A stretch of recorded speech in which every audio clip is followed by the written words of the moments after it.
Hey everyone, if you want to make your Docsify website look more professional by changing its design and theme, you're in the right place. In this video, I'll show you step by step how to customize Docsify theme in 2026.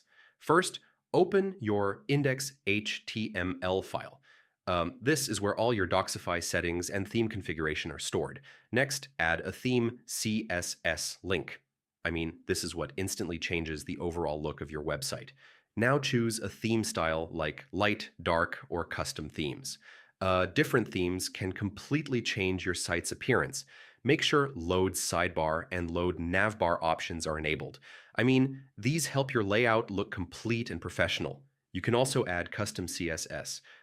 This allows you to change colors, fonts, spacing, and overall design of your website. Refresh your browser after making changes. Sometimes updates don't appear until you reload the page. And finally, restart your Docsify server if needed.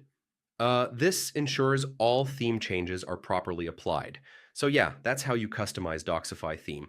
Follow each step carefully, and you can turn a simple documentation site into a professional-looking website. And if this helped, don't forget to check out more tech tutorials for fast and easy guides.